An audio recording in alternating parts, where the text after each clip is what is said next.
So recently I was noticing a lot of coolant dripping off this vehicle. So there's a combination of this hose clamp, which is totally rotten out, which is allowing a lot of coolant to drip when it's hot, as well as the rad. It's starting to actually seep at the seam where the plastic end cap and the aluminum is connected together. So I'm going to change the hoses, the top, the bottom, and the full rad, and show you a few of the tricks along the way. So the first one is going to be popping these little guys out. What I find easiest is you gently pry a flathead screwdriver below them, and they eventually come out. So the important thing here is if you're gentle, there's a high chance that they will survive. If you just reef on them, they'll just crack. So once you get to a certain height, you may want to end up with a tool that will just pop them out. And then what I like to do is just pull up on the plastic so the whole thing pops out, and you don't really have to worry about damaging anything. So if it doesn't want to pop out, you lift it, out it comes. Almost the same thing for the back ones here. I like putting below the cover, helps get it started, and then I can take them out. And same idea all the way along. So I'll do that. The important thing when you take the hose tube off is to remember that there's a connection underneath it for your intake temperature sensor. So you'll make sure that you actually press on this and pull it out and not just tug on it. And that at the end you remember to reconnect it when you're reinstalling. As for the reservoir, you literally just have to pull it out. What I like to do is disconnect the hose, drain whatever is left back into it into the coolant container, pull it up. What I found interesting when researching the hose clamp is that the dealership is one of the few places you can get it. Maybe some of the third-party suppliers have them. Locally, the dealership was the easiest way to go. But if I wanted just to replace the hose clamps, and all of them are looking pretty cruddy, each of these hose clamps locally is roughly $20 Canadian. But if I get the hose with the two clamps, the hose was like an extra 20 bucks for the short one and like an extra 40 bucks for the long hose.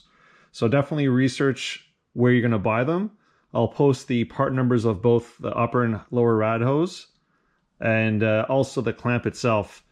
So you may be able to find a knockoff, but I just wanted to make my life easier.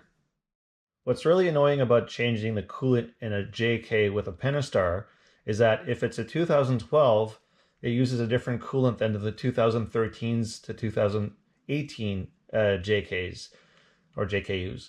So of course, personally, I have a 2012. My wife has a 2013. So we have to keep both types of coolant on hand whenever we're doing any type of fluid work. And depending on the brand, they'll call them differently. OEM calls one orange 1, the other one is orange 2. So what's the difference? Well, you have to turn them around to really look at it. And the catch is one is going to be OAT, the other one is going to be hybrid OAT. So this one here says hybrid. This one is just organic acid technology. So depending on your model, you got to make sure you have the right one. And what's really bad is if you mix them up, they turn into sludge in your cooling system. So you just got to really be attentive. The hybrid is for 2012. The non-hybrid is for the 2013 to 2018. So depending on how cruddy this is, the connection will either be really easy or not. You just have to release the tab. This is one of the few connectors that doesn't have a lock pin on it, so at least you don't have to worry about that. Now the fan should be disconnected. On these there's a single fan, and now we're getting pretty close to changing or emptying the coolant. So what's interesting is just how low the rad itself is, but I'm not surprised considering the amount of coolant that I was seeing dripping last time we had this vehicle out on the road. So this is the rad that I'll be installing. It's made by TYC 2957 is the part number. I do like the fact that it comes with a cap. You don't have to buy that separately. And I like looking at the new model just to have an idea where things are connected, where they go. We definitely see the drain plug down there. But depending on what you have for accessories draining from there is challenging. Sometimes people just rely on the bottom hose. So we'll see how our vehicle treats me, and it'll be interesting to compare this one to the one that I'm taking out of the vehicle. I'm a little mad I didn't record it, but as soon as I tried to release this, it literally just jammed. So clearly this clamp was definitely rotten.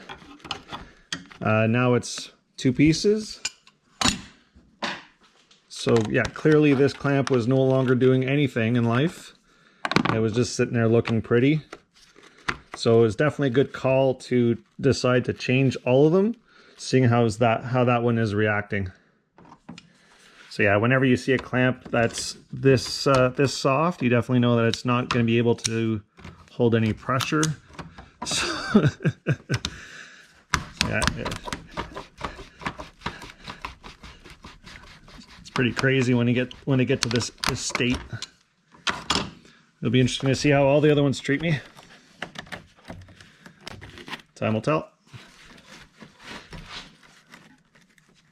So yeah, whenever you can take the top hose off and nothing leaks out, tells you that you lost a whole lot. As the system heats up, there's definitely a lot more pressure, and that's when it leaks out. 2 pieces. Definitely was getting tired. So now I'm going to release the clamp here. I'm expecting a lot of coolant to leak out of it, seeing as we're a lot lower in the system now. I do have a catch basin ready at the bottom. So once it starts to drip, I'll have to double check that it's properly positioned. So at least this clamp is not falling apart, but it's definitely showing a lot of corrosion. So depending on where you live, you may have the same issue. This is the thermostat housing. It's plastic, so you definitely want to be gentle with it. So hopefully I don't crack it. So you just want to wiggle the hose gently, and usually it'll release.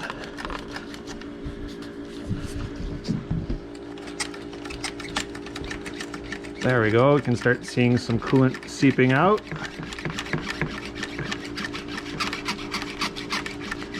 It's a little cold outside, so you're going to hear the heater kicking in and off all day.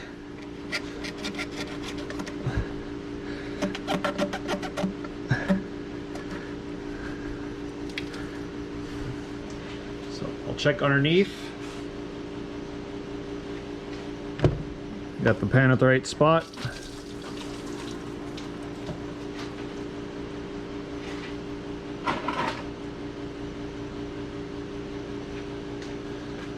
So yeah, definitely an issue with the how little coolant came out of there. That's a lot lower in the system, so I definitely lost a whole lot. The day that we drove home after realizing how bad it was leaking, we were losing heat in the cab. So we definitely knew that was an issue. So if I squeeze the bottom hose, I get a little bit of coolant dripping out, but not much. So I'll definitely focus on this clamp now.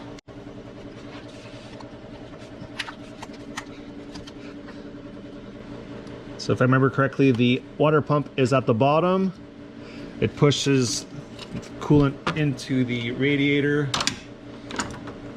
and you may see it in the frame.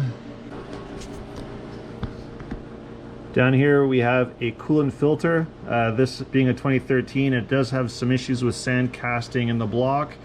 Adding that has definitely helped immensely with trapping any sand instead of it getting caught in the heater core. And this winter has been our winter with the best heat in this vehicle. So I'll post the info on that as well. So now as I pull or try to pull this hose off, I'll definitely get a lot more coolant out this time, seeing as it's the bottom end of the block, and also whatever is left in the rad will be able to leak out, or at least roughly halfway in the rad. So same idea, you want to wiggle the hose but not damage the part below it. See, we can start seeing coolant dripping out. It's a good time to recheck the container. Definitely easier to clean up when it falls into a pan than when it falls on the floor. There's definitely coolant coming out now. Broke the bond. So now it's going to be a bit of a game of how much to take the hose out so that it's a controlled flow and not just a mess everywhere.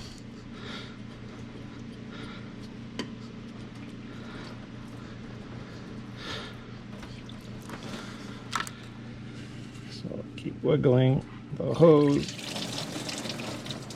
End up with coolant a little bit everywhere. Move the container a little bit more. So right now I'm redirecting a lot of it onto the block, which is making most of it fall and drip off the axle into the container. So once the flow gets to a reasonable amount, I'll just pull the whole thing out and start looking at all the fasteners that I need to remove to disconnect the radiator from the vehicle.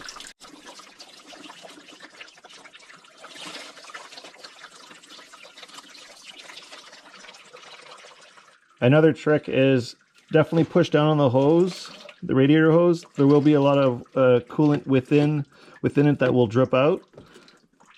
So the more you can get into the pan now, the less likely of making a mess as you're pulling out the whole rad. So what I'm going to try to do now is if I can get everything else undone and leave this hose connected to the rad, because it'll definitely help me with reducing the amount of spillage out of the rad, since the opening of the hose is going to be higher than the opening on the rad once I'm done wiggling it into place. The other fun thing of having bought OEM hoses is that even if I mangle the strap that's here that secures this hose to the frame, I've got another one already waiting to be installed on the new one, so I don't really have to worry about being gentle to it.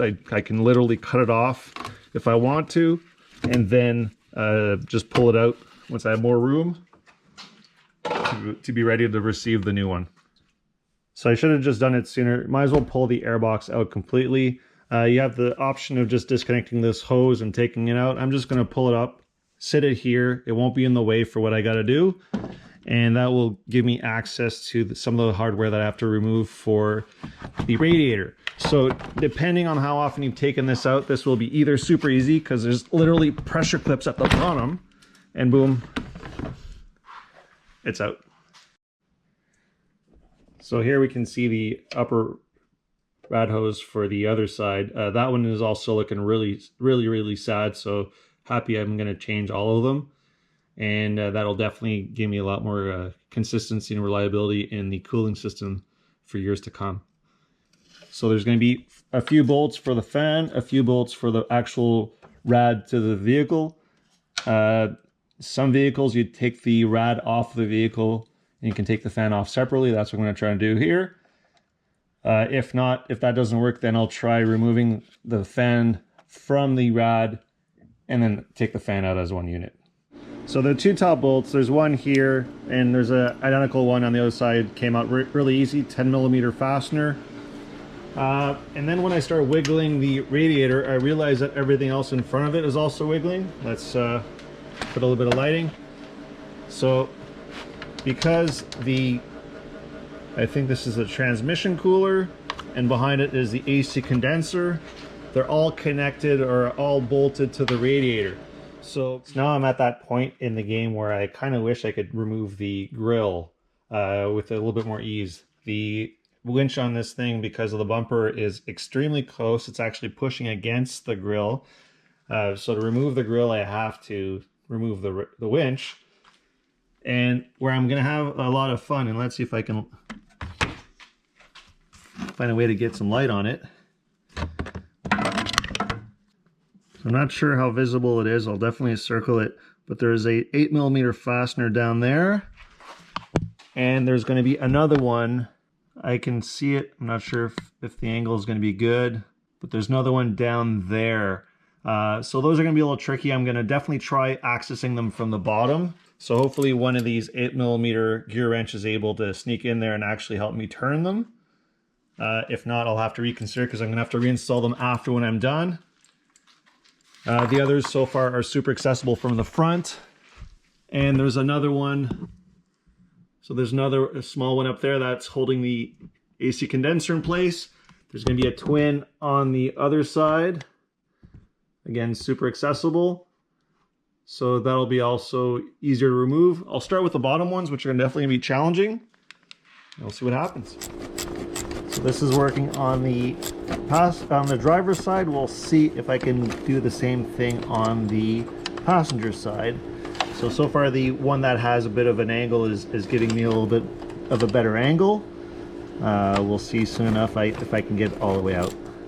I'm not sure how well you can see here, but I've got my 8mm offset wrench down here, and I can turn it. A lot of patience is required. And when I was done on the other side, of course, I dropped the bolt. So it's definitely gonna be a lot of fun when it's time to put it back together, but persistence is key. So once you've got the other bolts removed, things are gonna start flexing away from the rad, except for the top corner because there's another 8mm bolt between these two hard lines for the AC. So that has to be disconnected before it'll separate from the rad.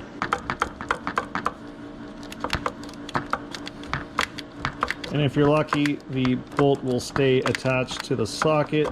It looks like in my case it won't. Let's see if I can sneak my fingers in there and pull it out.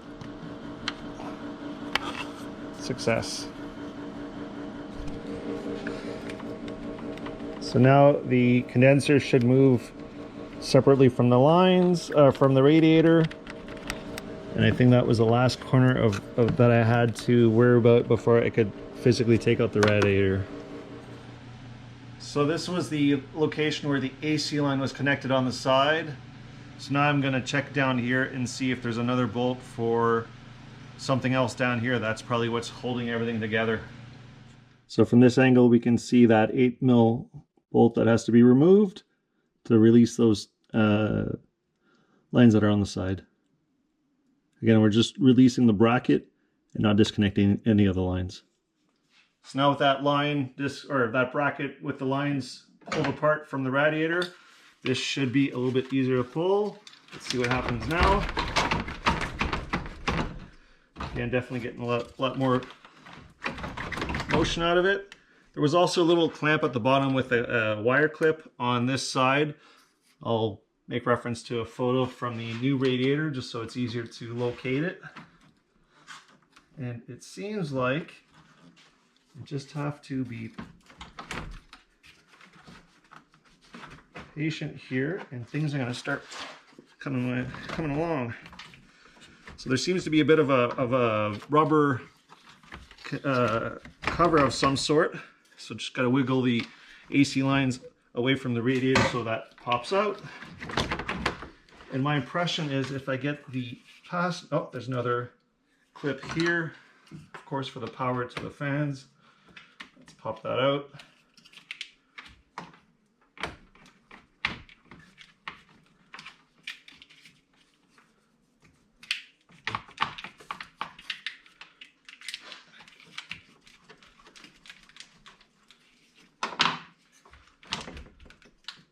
There we go.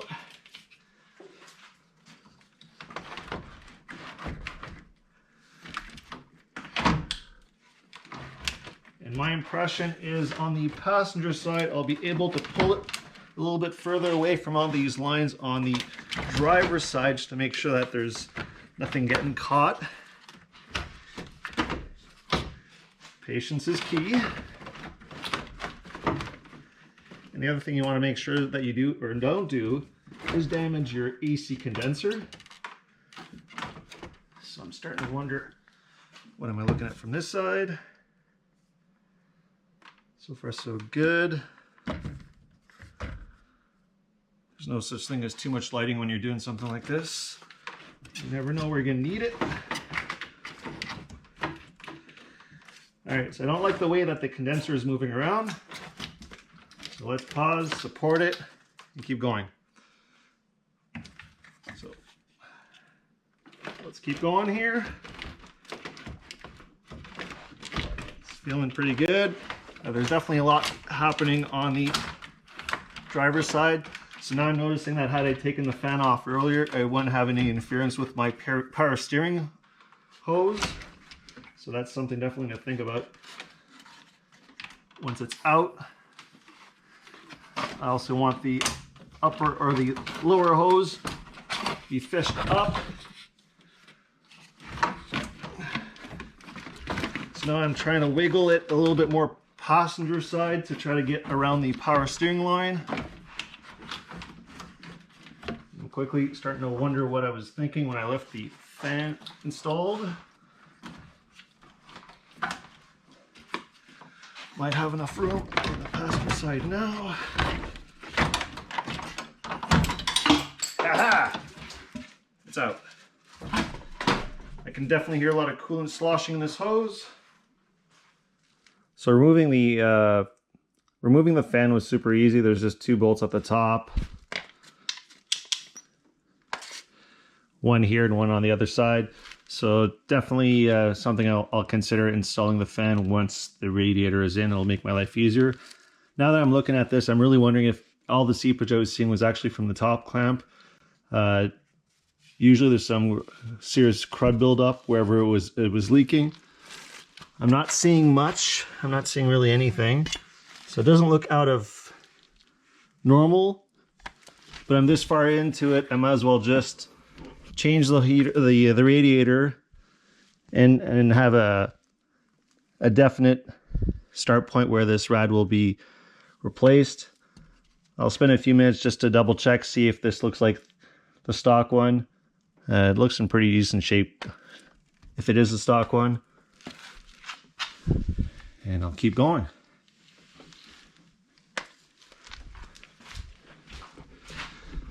On the inside, it'll be important as it's being reinstalled to have this positioned between the radiator and the brackets. Same on the other side. So just double check that you have that properly placed before you start putting anything in. Good time to empty your coolant and fish for any bolts that you may have lost. So one of the things I noticed is that it was really important to keep the condenser secured while I was still wiggling the radiator into place. The right hand side definitely latched in before the driver's side. What I noticed at one point is if I was lifting up the, I believe they're power, actually that may be the transmission line, transmission cooler line. Then I was able to wiggle the radiator and it kind of just fell into place. So what I'm going to start doing now is securing all the accessories to the radiator, and then I'll install the fan. So the one thing I'm definitely noticing is that there's not much room between the AC and the radiator. So I think I'm going to sneak in the fan now before it's too late.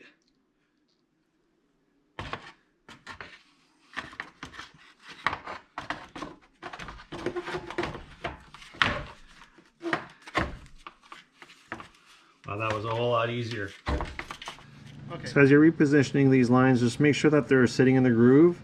So there's a bit of a flare on the line. It'll actually slip in that plastic alignment.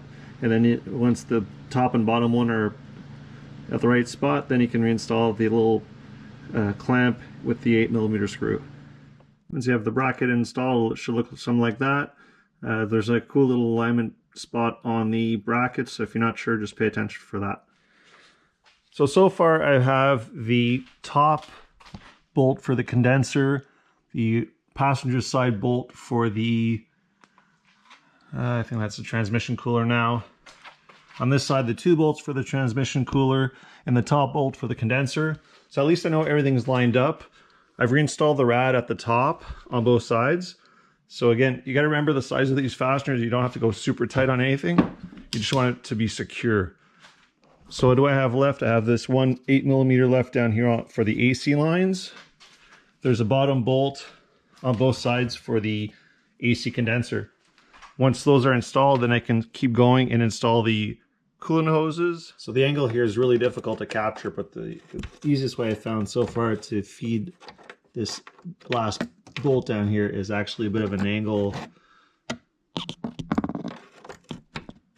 with a magnet.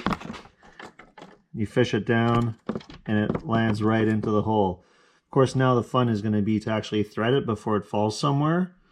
So if I can sneak a hand and at least turn it enough that it'll stay in place.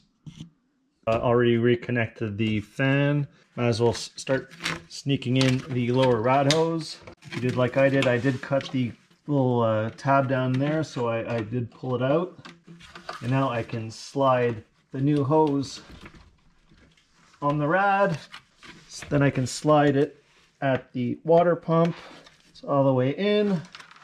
And once I'm happy with where it's located, then I can remove those temporary tabs.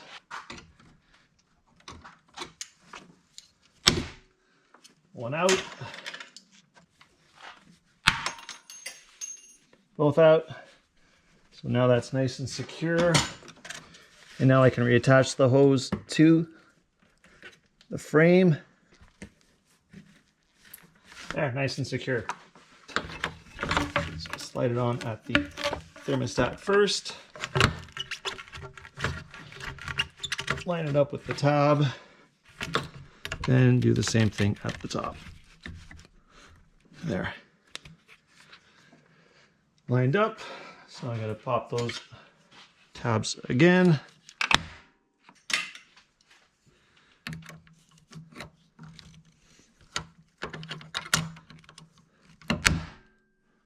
All right, now it's going to be time to reinstall the reservoir, button up as much as I can, make sure that I reconnect this sensor as I put the tube, and then start the fun part of refilling the system.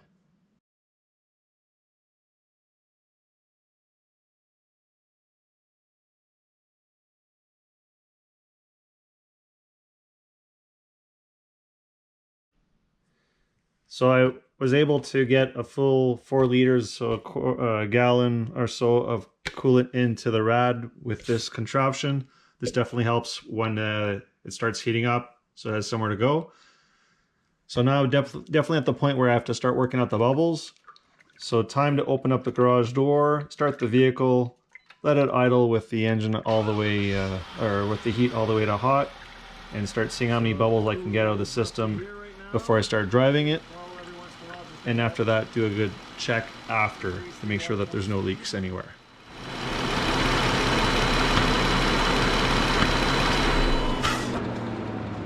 I'm hearing something odd, so I want to make sure I check everything.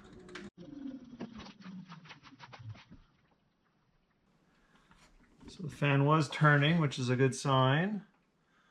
But something was making an odd noise. So I'm not sure if it was just air pockets moving their way through the system, or if it was something else. Oh! All the coolant's gone. And out some more.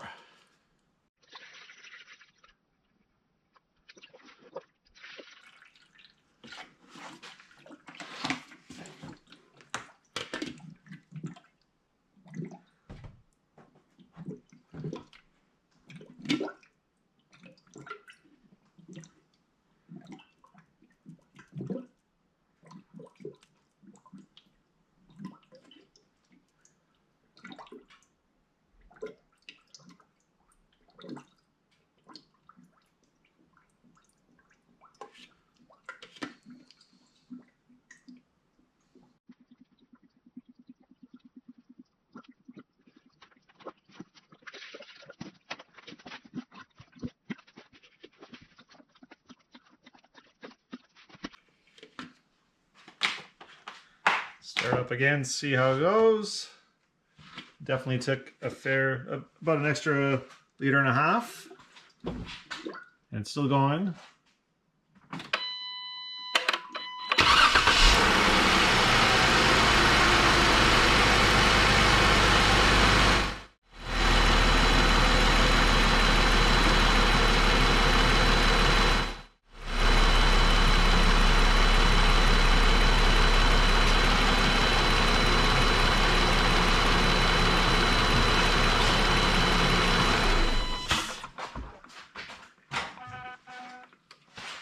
coolant's almost at the top, so I don't want it to overflow. I'm assuming there's an air pocket somewhere, and that'll go down.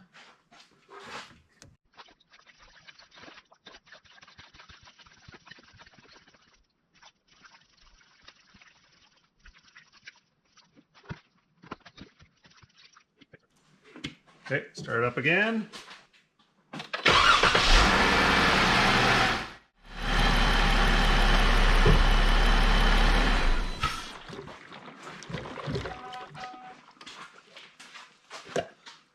So I think what's happening is the water pump is trying to push coolant into the heater core, and this is the path of least resistance.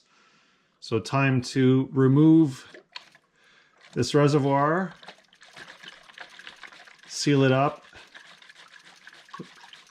go for a little drive, and see how it feels.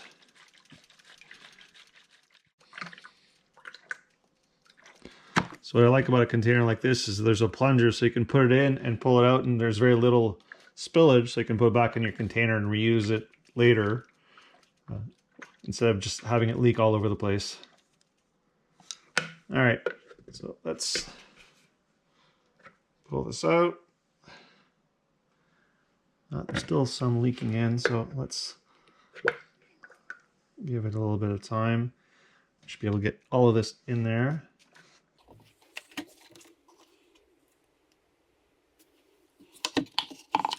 Put whatever's left in the overflow. I